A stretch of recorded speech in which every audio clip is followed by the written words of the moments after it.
PLN mendirikan pembangkit listrik tenaga air baru di Waduk Jatigede, Sumedang, Jawa Barat. Proyek ditargetkan selesai pada 2019 ini, menghabiskan anggaran hingga ratusan miliar rupiah.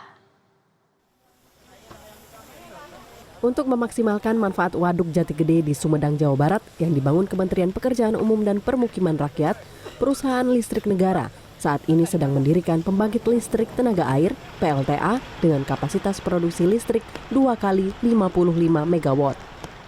Perkembangan terbaru tentang proyek PLTA Jatigede di Sumedang sudah memasuki tahap konstruksi. Para pekerja sedang membuat 2 lubang besar yang nantinya akan digunakan untuk turbin pembangkit listrik. Di bagian lain, para pekerja juga sedang membangun terowongan yang menembus bukit. Terowongan itu nantinya akan digunakan untuk jalur pipa air penggerak turbin yang diambil dari Waduk Jatigede. Proyek konstruksi yang menghabiskan anggaran 635 miliar rupiah ini akan menghasilkan listrik 462 gigawatt per tahun dan berkontribusi menambah pasokan listrik Jawa, Madura, dan Bali. Proyek ini ditargetkan selesai pada 2019. Ini sangat bermanfaat untuk meningkatkan tadi nilai waduk tadi daripada untuk irigasi aja.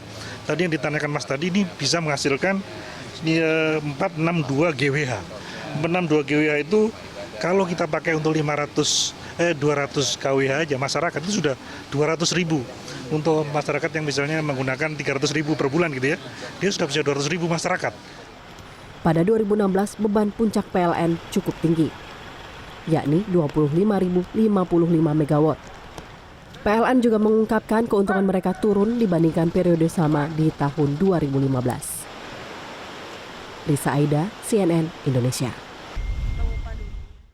Keberadaan Waduk Jatigede di Sumedang, Jawa Barat direncanakan memiliki manfaat yang cukup besar. Waduk Jatigede sebagai sumber irigasi pertanian, air baku, penahanan banjir, pembangkit listrik tenaga air, dan juga pariwisata. Apakah manfaat ini sudah dirasakan oleh warga? Kami hadirkan informasi untuk Anda. Jatigede di Sumedang, Jawa Barat ini merupakan waduk terbesar kedua di Indonesia yang memiliki kapasitas 1 miliar meter kubik air. Dirancang dapat mengairi sawah 90.000 hektar dan sumber air baku 3,5 kubik per detik, serta mencegah banjir 14.000 hektar sawah. Ternyata juga keberadaan bendungan Jatigede itu tidak memberikan dampak pada penyelesaian banjir di wilayah utara. Jadi kita rekam misalnya pada 3 bulan yang lalu itu terjadi banjir di Indramayu, di Cirebon, yang seharusnya ketika klaim bahwa bendungan Jatigede bisa mengatasi banjir, ini juga tidak terjadi begitu. Manfaat irigasi dan sumber air baku juga belum dirasakan warga. Selain masalah infrastruktur yang belum dibuat, manfaat juga belum teruji saat kemarau panjang apakah mampu mengatasi kekeringan. Pembangkit listrik tenaga air Jatigede dengan kapasitas produksi listrik 2 kali 55 MW direncanakan baru akan selesai pada tahun 2019. Saat ini baru memasuki tahap konstruksi.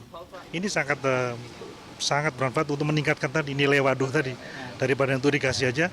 Tadi yang ditanyakan Mas tadi ini bisa menghasilkan 462 GWh. 462 GWh itu kalau kita pakai untuk 200 kWh aja, masyarakat itu sudah 200.000. Untuk masyarakat yang misalnya menggunakan 300.000 per bulan gitu ya, dia sudah bisa 200.000 masyarakat. Potensi pariwisata di kawasan Waduk Jatigede juga belum dikelola dengan baik oleh pemerintah setempat. Setelah 1 tahun beroperasi, Waduk Jatigede yang mengakibatkan 40.000 jiwa kehilangan rumah dan lahan pertanian, belum terlihat manfaat yang lebih besar bagi warga. Robi Sofwan Amin, Sumedang.